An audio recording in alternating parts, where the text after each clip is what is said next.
الرحمن الرحيم إن الحمد لله نحمده ونستعينه ونستغفره ونعوذ به من شرور أنفسنا ومن سيئات أعمالنا من يهده الله فلا مضل له ومن يضلل فلا هادي له وأشهد أن لا إله إلا الله وحده لا شريك له وأشهد أن محمدا عبده ورسوله صلى الله عليه وسلم وآله وصحبه وسلم تسليما كثيرا سبحانك لا علم لنا إلا ما علمتنا إنك أنت العليم الحكيم رب اشرح لي صدري ويسر لي أمري واحلل عقدة من لساني يفقهوا قولي. La louange à Allah, nous les louons, détenteurs de bienfaits immenses. Nous les louons pour ces bienfaits que nous ne pouvons pas dénombrer et l'implorons secours et assistance dans toutes nos actions de la vie de ce grand monde. Et le demandons pardon pour nos péchés, qu'il efface nos péchés. Nous demandons à Allah et l'implorons aussi de nous préserver contre tout mal dû à nos comportements, à nos actes. Celui qui Allah a guidé, personne ne peut l'égarer. Et quiconque s'égare et choisit la voie de l'égarement et qui s'égare, personne ne peut le ramener ou le guider sur le droit chemin. J'atteste qu'il n'y a point de divinité qu'Allah, l'unique Seigneur, n'a pas d'associé, et atteste que Mohammed est son serviteur et son messager. Il appelle le salut d'Allah, sa miséricorde soit sur lui, sur sa famille et ses compagnons. Chers fidèles auditeurs et auditrices de la radio Motouag, Radio Motouag pour éveil de la conscience, nous sommes dans cette émission également la voix du serviteur pour éveiller les consciences. Nous rendons grâce à Allah, le tout miséricordieux, qui nous a accordé la facilité aujourd'hui de nous retrouver sur ce plateau. Il y a de cela plus d'un mois que nous ne sommes pas vus à cause d'absence de temps en période de Ramadan. Rendons grâce à Allah, Ramadan qui vient de partir et dont nous espérons qu'Allah nous donne encore la vie et la santé pour le Ramadan prochain dans le cadre de cette exigence d'abstinence de manger, de boire, qui n'est qu'un pilier qu'Allah a instauré aux croyants. Alors, le Ramadan n'est pas un mois comme les autres, comme l'affirme le Saint-Coran. Pourquoi Allah nous a exigé de l'adorer? C'est parce qu'il a fait descendre le Coran au cours du mois de Ramadan. Parce qu'il nous dit, شهر رمضان الذي أنزل فيه القرآن هدى للناس وبينات من الهدى والفرقان. Il dit, les jours que vous allez jeûner pendant ce mois, c'est au cours de ces jours, pendant ce mois, que nous avons fait descendre le Coran comme un guide pour un guide à l'univers, pour un guide pour les gens, comme une preuve claire de la bonne direction de discernement. Donc Allah nous a décrit ce que c'est que le Coran. Il nous dit ce livre qui est le Coran qu'il a fait descendre dans Ramadan doit être un livre que les croyants doivent respecter. Ceux qui ont déjà se sont engagés et déterminés à être de bons musulmans devaient désormais respecter parce que le Coran les a guidés.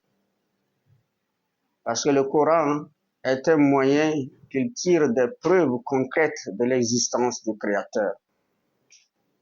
Parce que le Coran est la bonne direction qui dirige vers la bonne direction. Parce que le Coran est un livre de discernement.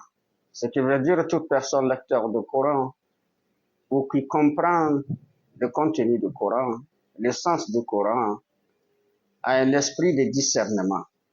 Arrive tout de suite à comprendre, à confondre, à ne pas confondre le vrai et le faux. sa nature change.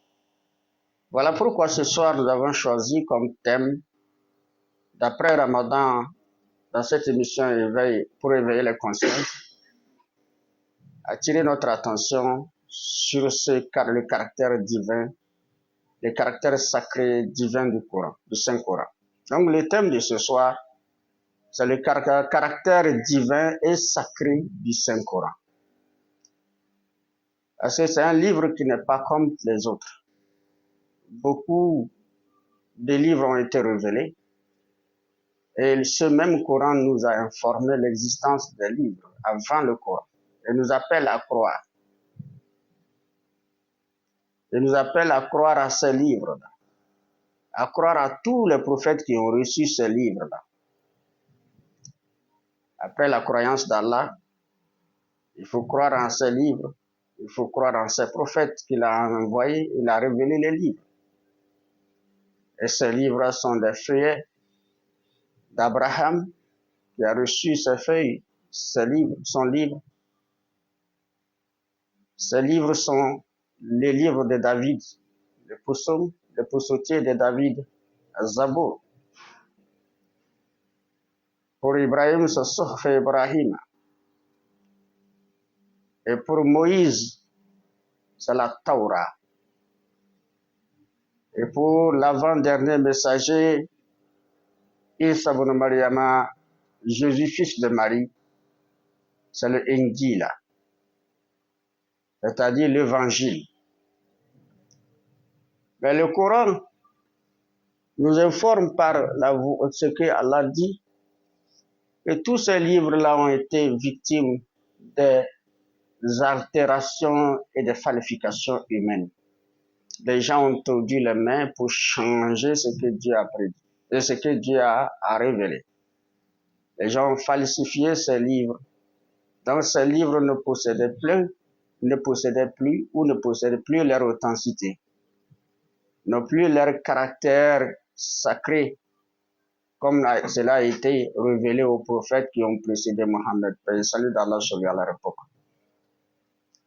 Alors c'est dans ce contexte que le Coran, qui est le livre qui a connu le jour, ça fait plus de 1400 et quelques années, a toujours conservé son authenticité, son caractère sacré. Et compte tenu du fait que Allah, c'est lui qui a envoyé les prophètes, il les a révélés les livres. Mais dans ce qu'Allah a prédit pour ces livres, ne sont pas des livres universels, n'étaient pas des livres qui doivent demeurer. Il doit avoir un dernier prophète, il doit avoir une religion universelle et un livre universel après tous ces prophètes. Allah avait réservé ce temps pour le prophète Mohammed, paix et salut d'Allah sur lui. Il avait réservé tout cela pour en faire un livre définitif, qui est une constitution de la vie humaine définitive, qui est le Saint-Coran.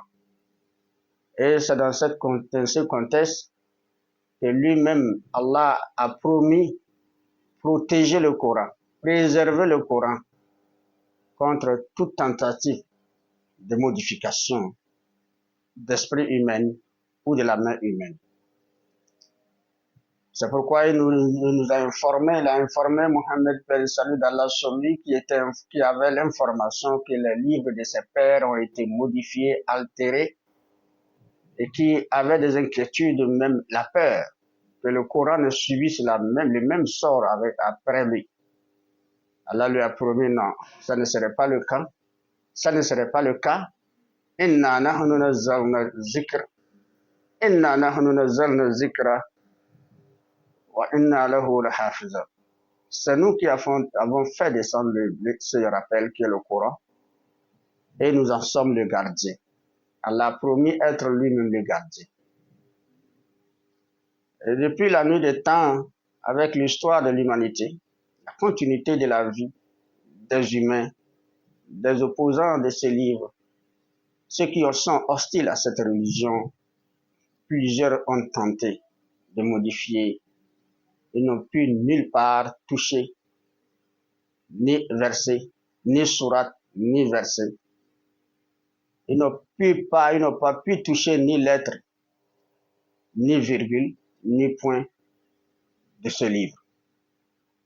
Leurs tentatives ont été mises à l'échec et tous ceux qui ont tenté ont fini par avouer qu'ils ont échoué. Mais qu'est-ce qui leur a fait échouer?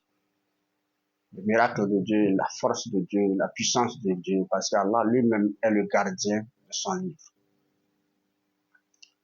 C'est un livre qui aussi, étant donné que, en dehors des livres révélés par Dieu, il y a des livres écrits par des humains, purement par des savants humains,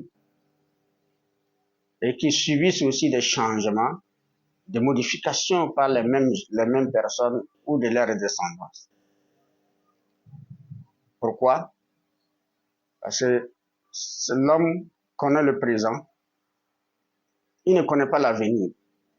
La plupart des gens, ils n'écrivent que ce qu'ils savent.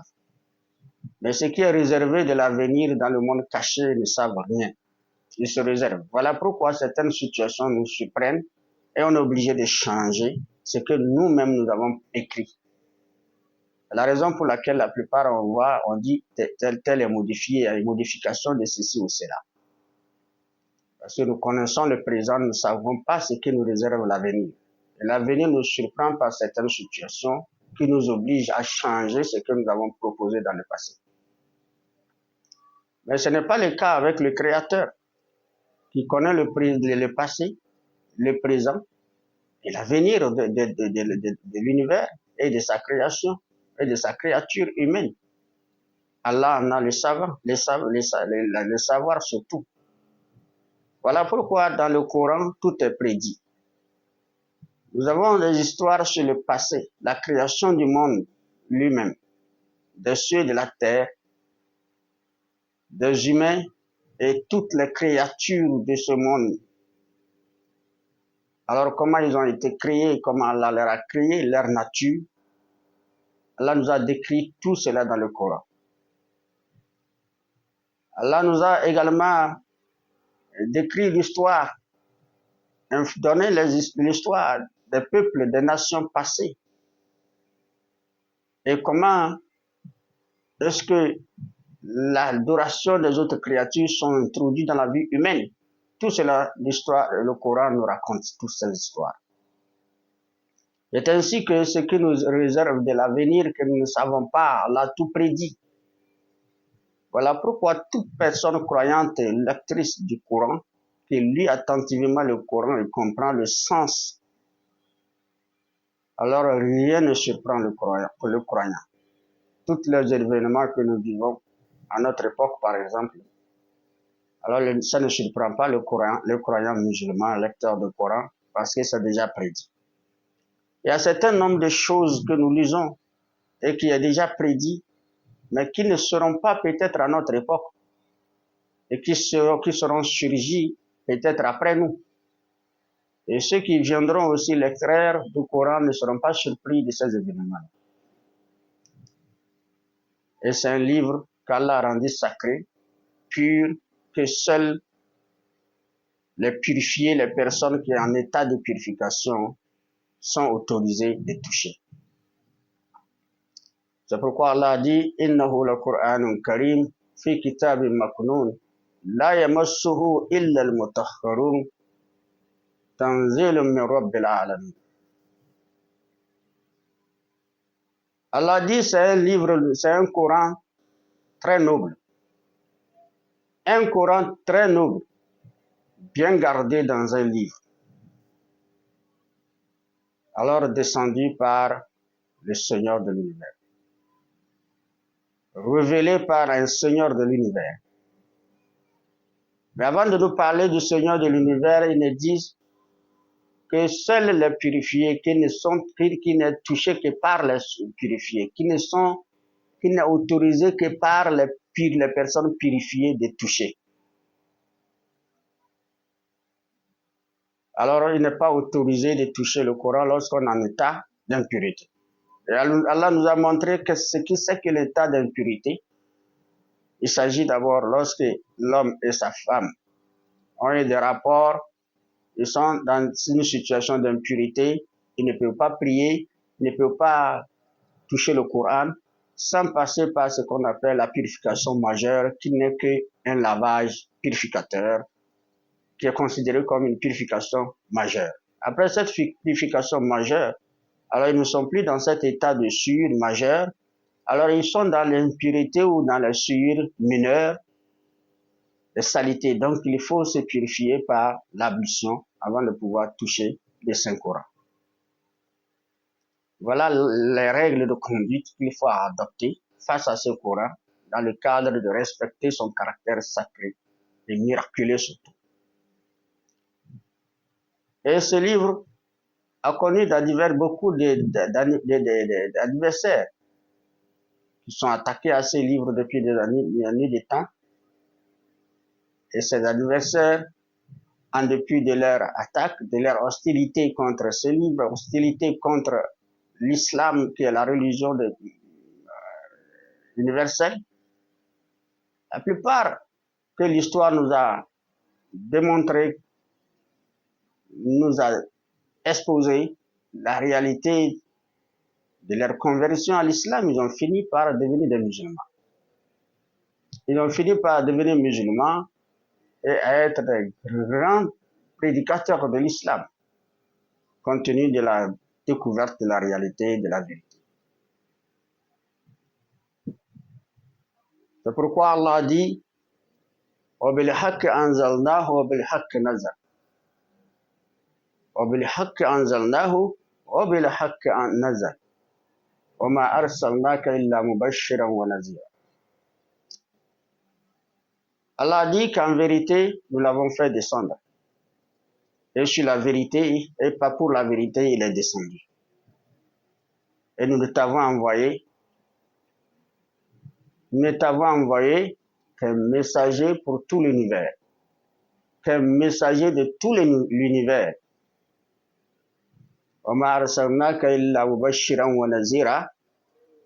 Tu es un messager de l'univers, un messager aussi annonciateur de bonnes nouvelles venant de leur Seigneur lorsqu'ils acceptent de croire en Dieu, de l'adorer.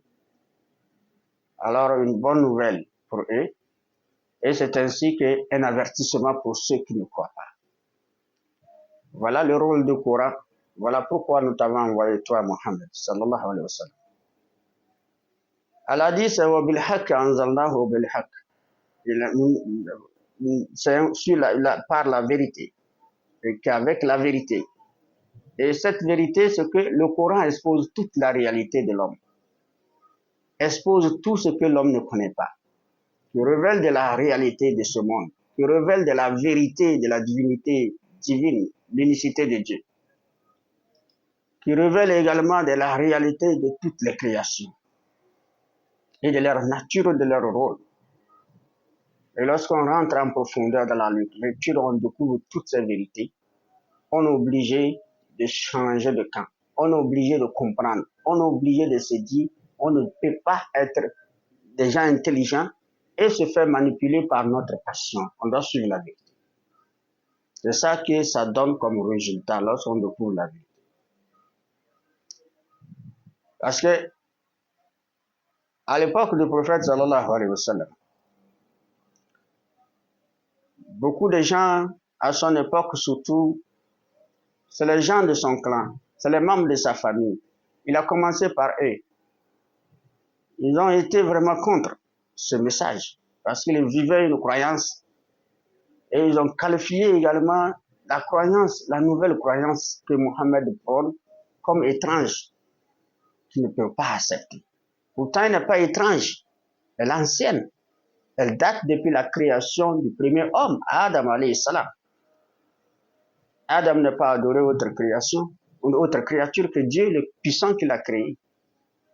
Et ceux qui l'ont suivi ainsi. Dans l'adoration des autres créatures n'ont connu le jour qu'après Adam, qu'après le prophète Idriss. Le prophète Idriss.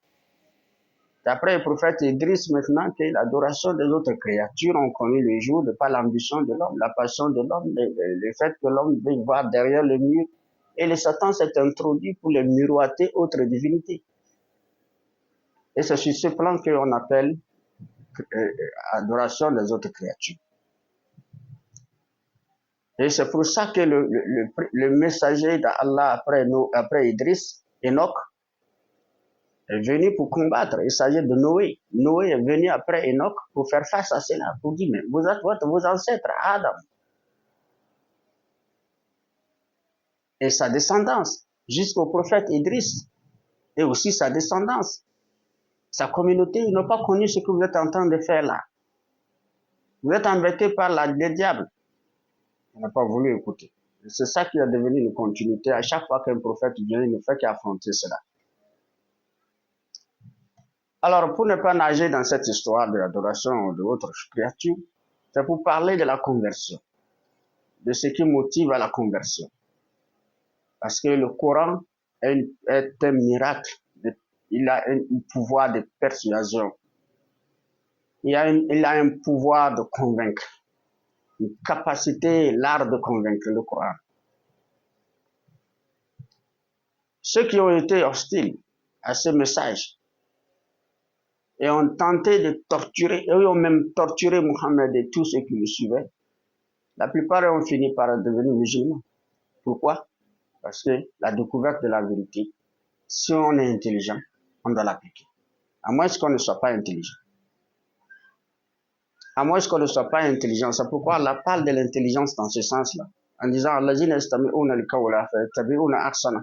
Ulaika allazina hadahumullah wa ulaika hum ulul albab. Que ceux qui écoutent la parole et mettent en fonction ce qui est meilleur de ce qu'ils entendent, de ce qui est vrai de ce qu'ils entendent, et le met en fonction. Alors ce sont ceux-là qui Allah a guidé, ce sont ceux-là qui sont des intelligents. Alors s'ils mettent en fonction ce qui est réel, ils ont entendu que c'est la vérité, ils se soumettent à la vérité, et ils acceptent cette vérité. Alors Allah les guide. Et si Allah les guide, c'est parce qu'ils ont été intelligents qu'ils mettent en fonction ce qui est la vérité. Alors ceux-là, pour ne pas se faire voir leur intelligence sous d'autres angles, ils ont voulu le mettre en fonction dans la vie réelle de la réalité. Et c'est ce qui a été fait, et bon nombre de gens. À la première année ou quatrième année de l'avènement de l'islam, de la prophétie de Mohammed, paix et salut d'Allah sur lui. Alors l'islam a connu, les musulmans ont connu beaucoup de douleurs, beaucoup de difficultés, de souffrances à la Mecque, à cause de tortures de Mecquois, des hostilités contre eux, des meurtres même contre leurs personnes, des crimes contre leurs personnes, des embargos, parce qu'ils suivent Mohammed sallallahu alayhi wa sallam. Et là, il y a une personne aussi influente parmi les Mecquois, Hamza. Hamza, radiyallahu anhu, il était l'oncle du prophète sallallahu alayhi wa sallam. Hamza bin Abdul Muttalib, il est le fils de Abdul Muttalib. Il s'est converti à l'islam parce que lui, il a vu la vérité, ça là. Il a vu la vérité. Les gens disent que l'enfant l'a amené des choses pour contribuer nos ancêtres, tant de ça. Vraiment, ils n'ont rien compris. Parce qu'il se mettait dans les coulisses pour écouter les paroles, la lecture du Coran faite par le prophète sallallahu alayhi wa sallam. Il décortiquait, il comprenait certaines réalités de ce livre et de la véracité de la prophétie de Mohammed et de l'unicité de Dieu. Il s'est présenté volontiers à Mohammed sallallahu alayhi wa sallam pour dire qu'il atteste qu'il n'y a pas d'autre divinité qu'Allah et que Mohammed est son messager. Alors, de lui là, de se part toutes les capacités que Dieu lui a données en tant que chef aussi d'un groupe, en tant qu'influent, bien écouté par le public, il s'est soumis à Allah. Il s'est converti à l'islam.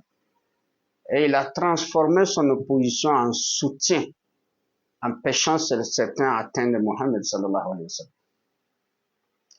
Et il restait deux personnes aussi hostiles, très graves, plus graves que ceux que l'histoire nous a racontés. où l'histoire nous raconte.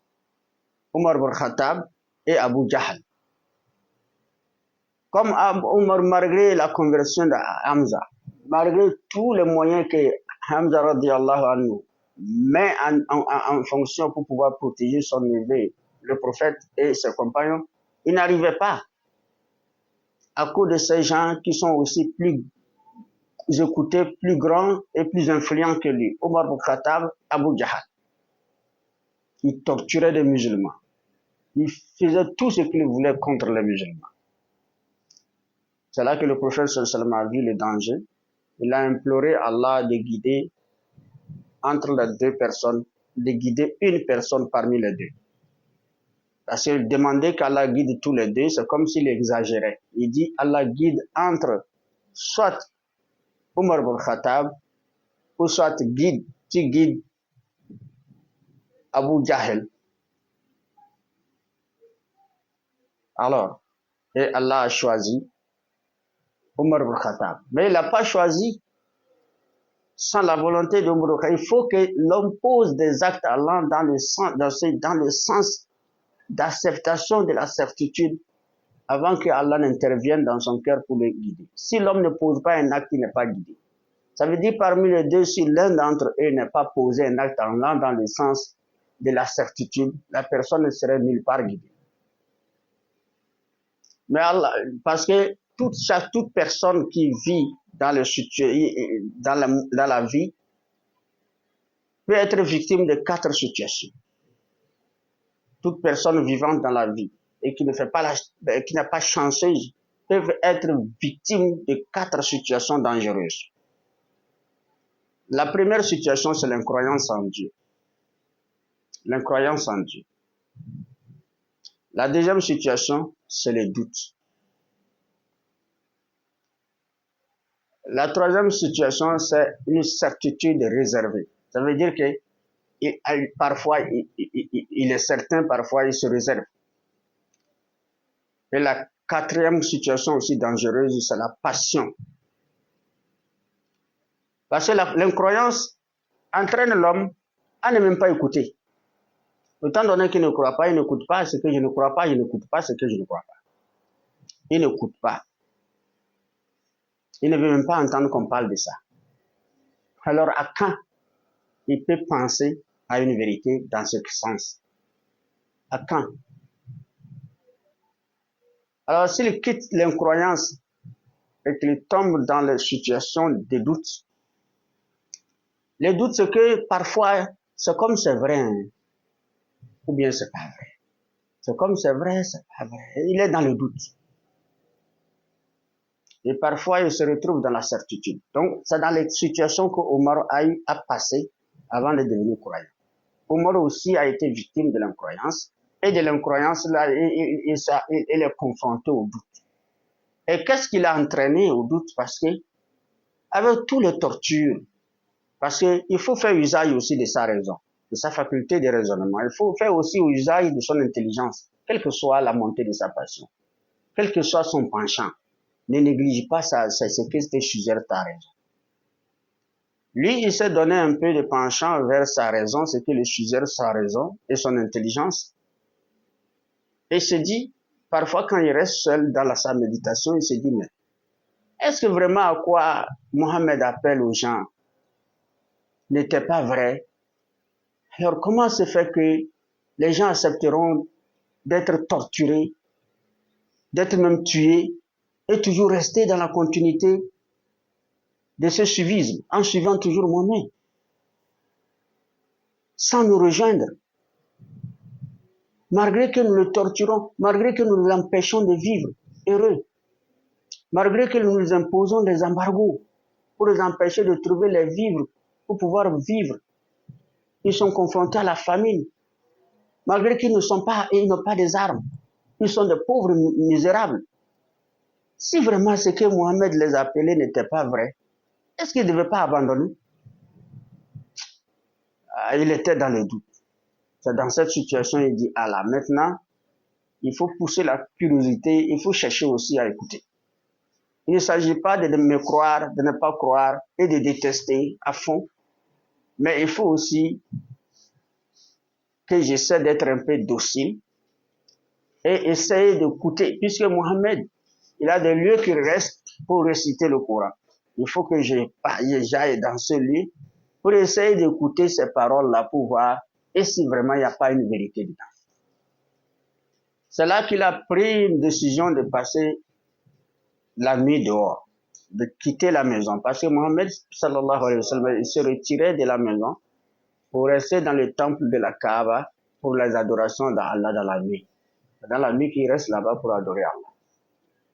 Omar ibn Khattab est venu rentrer dans le temple de la Kaaba, commencer par faufiler, par se cacher derrière le rideau de la Kaaba, juste pour que personne ne le voie, en train d'écouter les versets, écouter le Coran. Quand le prophète Mohammed, paix et salut d'Allah sur lui, récitait le Coran, il écoutait attentivement. Lui, il a compris la composition du Coran comme une parole tellement douce qui peut émaner d'un poète. Et quand Mohammed lisait le Coran, il dit, ah, ça là, c'est la parole, vraiment, le poète qui a écrit ça là, il est fort. Le poète qui a écrit ça là, il donné Mohammed, vraiment, il est tellement fort. Ça, c'est l'œuvre des poètes. Ça, c'est le poète. Alors que Allah, le Tout-Puissant, était présent. Parce qu'Allah nous observe. Comme celui le révélateur de cette vérité, il révéla Mohammed de répondre à celui-là qui est en cachette. Mohammed est déjà au courant que Omar ibn Khattab est en cachette, informé par l'ange chargé de la révélation, pour l'intimer l'ordre de dire, de lui répondre. Il a dit que c'est la parole du poète, réponds-le. De par les versets que Allah a envoyés pour lui répondre. إنه لقول رسول كريم وما هو بشاعر قليلا ما تؤمنون. Ça, c'est la parole reçue par un messager très noble. Une révélation de Dieu reçue par un messager très noble. Ce n'est pas la parole des poètes. Mais vous croyez peu. Et Omar ibn Khattab a tiqué, il est tiqué. Il dit, mais on me dit que je crois peu. Mais vraiment, les gars, là, il est assis là-bas, il sait que je suis ici. Ah, ça là, c'est autre chose. Il dit, ah, donc là, ça, il y a un divin avec lui. C'est la parole d'un divin. Sûrement. Sinon, comment il est assis très loin d'ici, le dos tourné, je ne fais pas le bruit, il ne m'a pas vu rentrer, je suis tellement caché. Donc là, c'est la parole d'un divin, sûrement. Et Allah dit à l'ange d'inspirer cette révélation, cette parole à Mohammed sallallahu alayhi wa sallam, de lui répondre encore.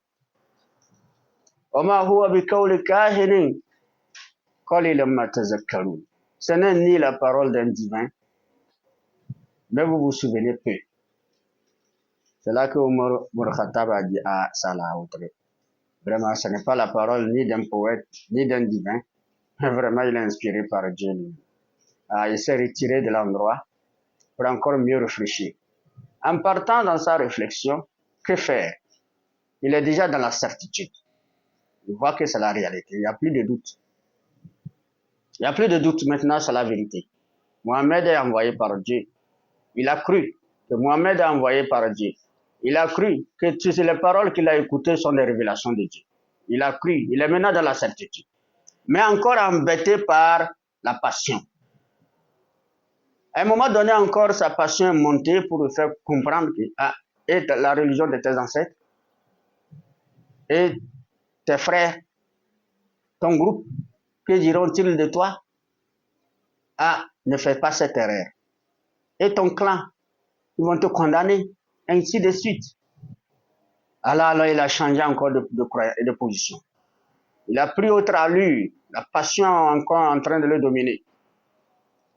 C'est là qu'il a décidé maintenant que pour quitter tous ces troubles-là qui me troublent maintenant, il faut tuer Mohammed pour me reposer. Il faut en finir avec Mohammed.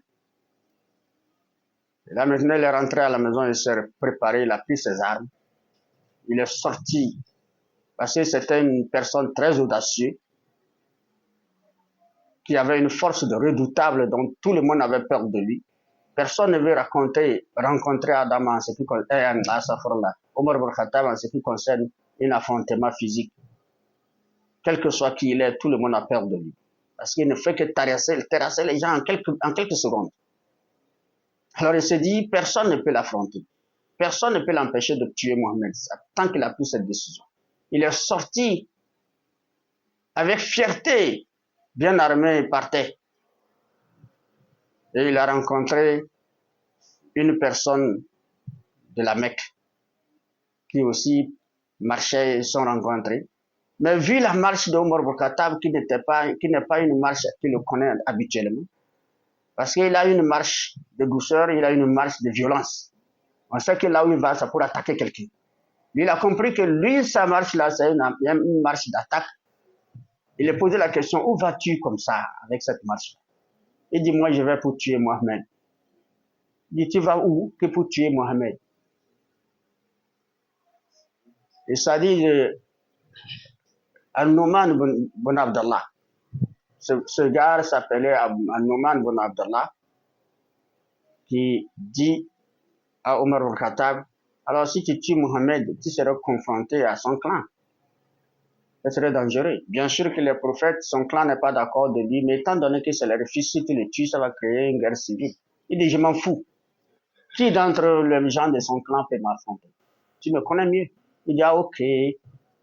Omar a encore pris la marche avec force. Et An-Numan l'a interpellé. Il dit, Omar, il s'est arrêté, il dit, mais tu vas pour tuer Mohammed réellement que oui. Alors, puis-je te dire quelque chose encore de plus étonnant? Il dit, qu'est-ce que tu as à me dire d'étonnant? Tu vas pour tuer Mohammed réellement que oui. Il a ri, il s'est éclaté de rire.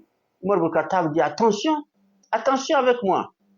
Il commence par le menacer, il dit, non, ce qui me fait rire est que ta propre sœur et ton beau-frère, c'est-à-dire son mari, ta propre sœur, ta sœur directe, et son mari sont convertis à cette religion de Mohammed que tu vas pour tuer. Il dit, quoi? Ma sœur, elle a osé le faire sans ma permission? Ah là, non, non, non. Ça ne passera pas comme ça. Il faut en finir avec sa sœur et son mari avant d'atteindre Mohammed. Il a encore rebroussé chemin. Il a pris la direction du domicile de sa sœur et son mari. Arrivé, il a cogné, il a entendu des lectures. Les lectures, et il connaît la voix de quelqu'un qui était un peu proche de lui, converti à l'islam, à Khabab. Khabab, c'était un compagnon du prophète sallallahu. C'est lui qui a converti la sœur de Omar ibn Khattab et son beau-frère, et le beau-frère de Omar ibn Khattab. C'est lui qui les a convertis. Et il s'est chargé encore de les enseigner le Coran. Et il venait en cachette. Quand il vient pour les enseigner, c'est en cachette. Il est venu en cachette et resté dans la maison.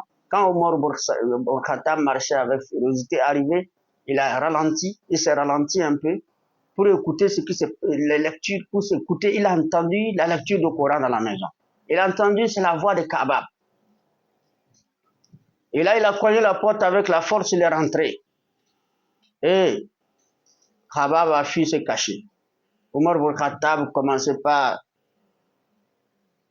être furieux dans la maison et dit, quelle c'est cette bizarrerie que j'ai entendue dans la maison. Et toi, tu oses se convertir? Et toi, mon beau-frère, vous osez vous convertir sans m'informer, sans ma permission? Et son beau-frère dit, ah, mon beau, Omar, alors, je ne te comprends pas. Que peux-tu contre une personne s'il a entendu une vérité ailleurs que dans ta religion? Il m'a dit, ah bon? Tu veux dire que tu as entendu une vérité dans la religion de Mohammed, puisque nous, notre religion? Alors il a frappé, jeté, le foulé la terre avec son pied. Et sa sœur a crié de pitié pour son mari, est venue pour écarter son grand frère dessus, son mari. Il a giflé au point d'ensanglanter sa propre sœur. Et sa sœur dit, oh Omar ibn Khattab, si la vérité se trouve ailleurs, peux-tu me l'empêcher? et me maintenir de ce que toi tu penses, me maintenir dans la fausseté de ta croyance. Non, je préfère la mort que de suivre ta religion. Parce que j'ai découvert la vérité. Omar ibn Khattab dit, mais il s'agit de quelle vérité?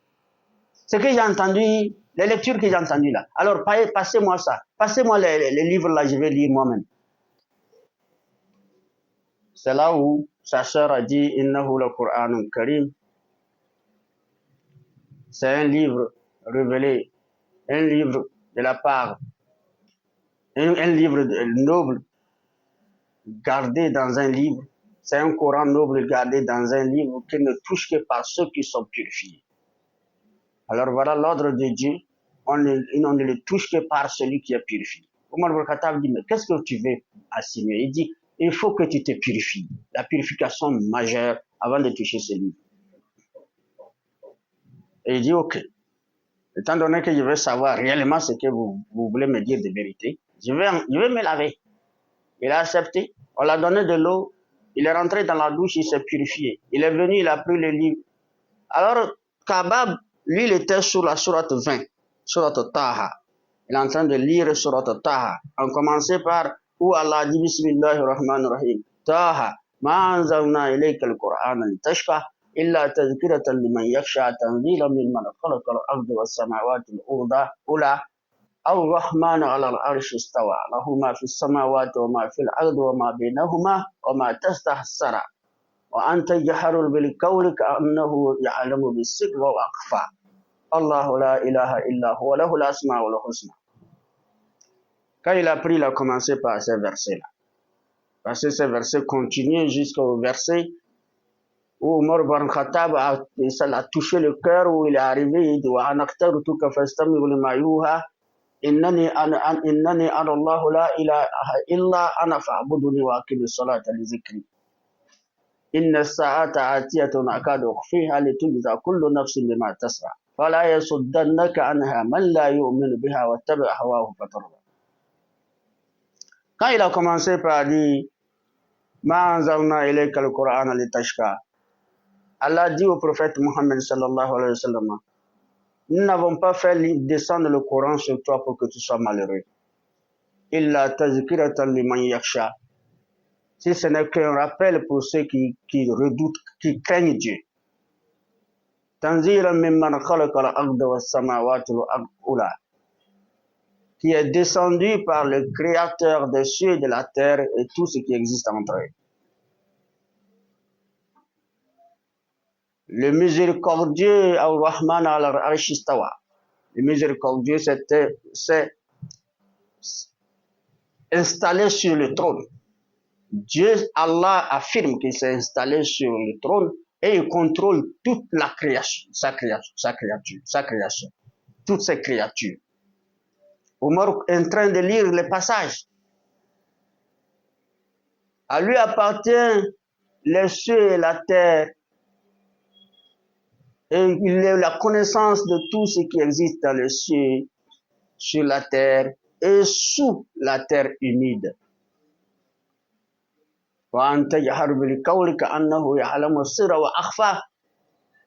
Mais toi, Mohammed, ne pense pas que tu es malheureux maintenant. Tout ce que tu dis, en levant la voix haute, tu ne l'élèves pas. Nous sentons la profondeur de ta douleur. Et Allah affirme qu'il n'y a point de divinité que lui. Il est le seul, l'unique Dieu. Il n'y a pas de Dieu que lui. Il a les plus beaux attributs.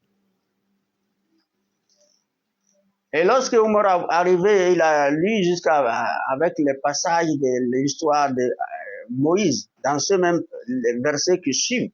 Il est arrivé à un endroit où Allah dit au prophète Mohammed sallallahu alayhi wa sallam, nous t'avons choisi. Tu es celui que j'ai choisi comme prophète messager. Et sache que Ananila ilaha illa ana fa'buduni. Il n'y a point de divinité que moi, adore-moi. Aqim as-salat li-zikri.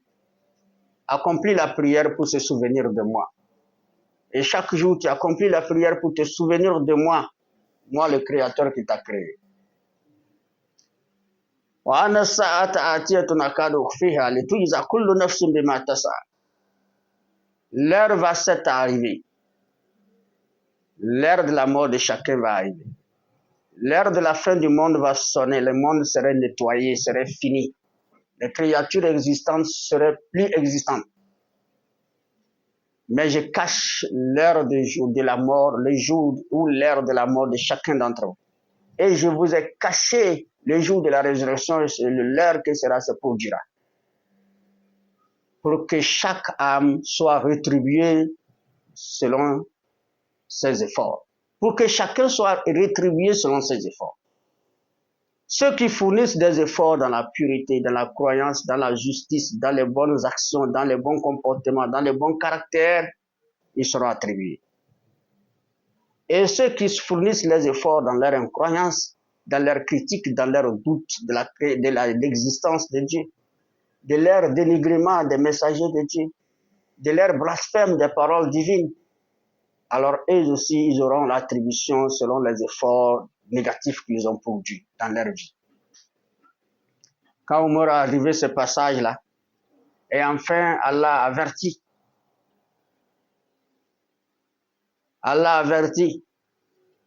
et dit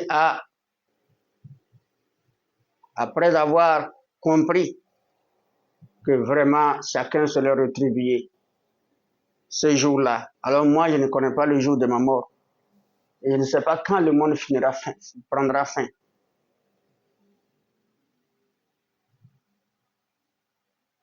Et Allah nous fait savoir à partir de ce dernier passage qui a tiqué Omar ibn Khattab. Il dit, ne suis pas la passion de ceux qui ne croient pas. Sinon ils t'égaleront. Et tu périras. Ah, il dit, ah bon? Là, c'est comme ça, il a tourné, regardé son beau-frère et sa belle et sa fille et sa sœur. Il dit, mais il ne comprend pas. Tout ce qu'il dit, c'est comme s'il s'adresse à moi directement. C'est ainsi que sa sœur lui dit, oui, c'est une parole qui touche tout le commun mortel dans le cadre de son comportement. Omar ibn Khattab, il a regardé le ciel et dit, ah, excusez-moi pour le fait de vous bastonner, de vous traiter de n'importe quoi, vous m'avez sauvé. Où se trouve Mohamed? Je me vais me convertir. Et c'est là que Khabab Ibn al-Harith est sorti de sa cachette. Il était caché, cherchant un coin, cherchant une faille pour pouvoir sortir, parce qu'il ne pouvait pas sortir. Il ne veut pas, si Omar entend son bruit, il est foutu. Il est caché là-bas. Maintenant qu'il a entendu la bonne nouvelle, Omar ibn Khattab a promis de se convertir. Il est sorti, Allahu Akbar, embrassé Omar ibn Khattab. Oh Allah, Dieu nous a sauvés, Dieu t'a sauvé. Il dit, montre-moi où se trouve de Mohammed. Bien qu'il sait où se trouve Mohammed, il a pris le chemin. Sa marche de puissance n'était plus une marche de puissance, mais une marche de honte, de faiblesse. Il a entraîné jusqu'au Mohammed sallallahu alayhi wa sallam. Aux portes de là où Mohammed et ses compagnons étaient cachés. Il est arrivé, tous les compagnons étaient à l'alerte. Tout le monde s'est mis debout avec l'épée. Il a levé leur épée. Omar bien aligné ses armes, il a bien accroché sur lui, comme pour lui prouver qu'il n'est pas venu en guerre pour faire la guerre. Mais personne ne croyait à sa position. Il est venu poigner. Personne ne l'a dit mot. Il s'est adressé, il est allé directement à la porte. Personne ne l'a empêché. Parce que les gens avaient peur aussi, malgré qu'ils étaient armés, ils avaient peur de lui. Personne qu'on ne peut pas affronter. Hein. Il a cogné la porte. Parce que tout lui, il fait usage de la force, même pour cogner la porte, il cogne avec la force. Il a cogné avec la force. Hamza, radiyallahu anhu, a levé la tête. Il a vu que c'est Omar ibn Khattab à la porte. Il dit au messager d'Allah, c'est Omar. Et il a levé son épée. Et il dit, ah, si Omar est venu pour la guerre, nous allons tous nous décapiter ici. Il ne va pas s'en sortir aujourd'hui. Mais s'il est venu pour la paix, on fera la paix. Et le prophète sallallahu alayhi wa sallam a dit les mêmes choses. S'il est venu vraiment pour la paix, on fera la paix. Mais s'il est venu pour nous combattre, malgré tout ce qu'il a fait, on est venu se cacher, nous poursuivre. Et là, ça dépassait, ça autre dépassé, nous allons nous défendre. Mais Hamza, lui, il a l'air de la façon dont Mohammed, paix et salut d'Allah se dit, il dit, oh mon oncle Hamza, cherche d'abord à savoir pourquoi il est là, baisse ton épée. Ne va pas avec l'épée dans la main comme ça. Il est parti le rencontrer. Il dit, oui, Omar, tu veux quoi? Il dit, laisse-moi rentrer. C'est mon maître que je veux voir. Je n'ai pas affaire à vous. Il est rentré avec la force. Il s'est arrêté. Comme si c'est quelqu'un qui est venu pour faire la guerre. Il est toujours brutal dans son comportement. Il a levé le doigt. Il dit, Ashhadu Allah ilaha illallah wa annaka rasulullah. Il n'y a point de divinité qu'Allah. Et toi, à partir d'aujourd'hui, je reconnais que tu es le messager d'Allah. C'est là que la salle a bondi. Le dehors. Allahu Akbar. Alors, tous ceux qui étaient sur les montagnes ont entendu les retentissements des takbira. Allahu Akbar, Allahu Akbar. Et c'est là maintenant, la population mécoise, les chefs des clans mécois, les chefs des tribus, avec ce cri des musulmans, Allahu Akbar, Allahu Akbar, Allahu Akbar. Parce qu'avant cela, personne n'avait peur, tout le monde avait peur de crier Allahu Akbar à haute voix. Parce qu'on va te ôter la tête. Mais avec Oumar, tout le monde était rassuré, ils sont en sécurité maintenant. Le plus fort est parmi nous. Qui peut nous affronter? Alors c'est ce qui s'est passé. Allahu Akbar, c'est là où Allah a sauvé les musulmans. La conversion d'Omar ibn Khattab. Mais les gens n'avaient pas cessé toujours de poursuivre les musulmans dans leur opposition. Jusqu'à ce que Allah a donné permission à Mohammed sallallahu de se réfugier à Médine pour éviter toute souffrance. Et ils sont rendus à Médine. Voilà l'histoire de la conversion de Omar. Voilà l'historique, un peu, en quelque sorte, bref, du Saint-Coran, du caractère divin du Saint-Coran, sacré et miraculé du Saint-Coran, de l'art de convaincre et de pouvoir de convaincre ce livre, dont ce livre est capable. Et pour la plupart des gens qui savent lire le Coran attentivement. Parce que tous ceux qui lisent le Coran finissent dans ce même. C'est pourquoi après Mohammed, après Omar ibn Khattab, tous ceux qui sont restés à Abu Sufyan et autres qui étaient toujours contre l'islam, contre Mohammed, cherchaient même à tuer lui, Omar ibn Khattab, parce qu'ils trouvaient qu'il les a trahis. Omar nous a trahis. Et tous sont devenus musulmans après. Le malheureux seulement, qui n'a pas eu la chance de devenir musulman parmi ceux qui étaient hostiles à l'islam, qui cherchaient à tuer Mohammed, qui ouvraient tout le complot, c'était Abu Jahl, qui malheureusement était mort pendant la guerre de Badr. C'est lui qui est devenu malheureux. Mais tous ces chefs de clans, tous les chefs de tribus, des chefs de des gens influents, des riches, tout comme des pauvres étaient devenus musulmans. Avec la conquête de la Mecque, ils étaient devenus tous des musulmans. Demandant pardon à Allah, demandant pardon au prophète seulement de l'avoir agressé, sans savoir, sans connaissance. Donc, l'incroyance, le doute ou la certitude aussi fondée sur la passion est un danger. Donc, tout ce qui est dit, c'est pour attirer votre attention sur ces 4 situations. L'incroyance est un danger. Le doute est un danger. Le doute sur la vérité est un danger. Et lorsqu'on a la certitude, on voit la vérité et qu'on se fait dominer encore par notre passion, c'est aussi un danger. Donc notre certitude n'a pas de sens.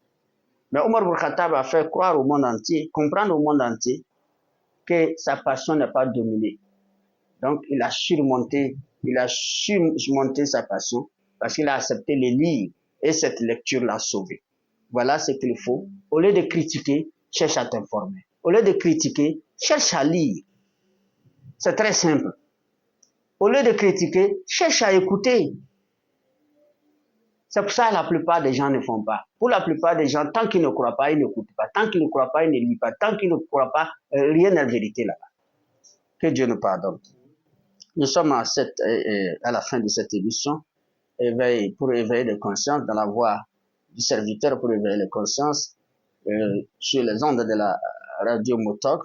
Nous sommes suivis en direct sur le YouTube, le Facebook, pour tous nos auditeurs qui nous suivent sur le plan national, international. Merci de votre fidélité d'écoute. Qu'Allah vous bénisse chacun de vous dans vos activités, dans vos familles, dans vos pratiques de cette religion. Qu'Allah vous comble de ses bienfaits, qu'Allah bénisse l'humanité, qu'il nous protège contre tout mal. Portez-vous bien. Merci beaucoup à mon frère qui est à la technique, Omar aussi, l'homonyme d'Omar Brakatab qui me tient compagnie avec les images. Merci pour tes efforts, qu'Allah vous récompense énormément. Assalamu alaikum wa rahmatullahi wa barakatuh.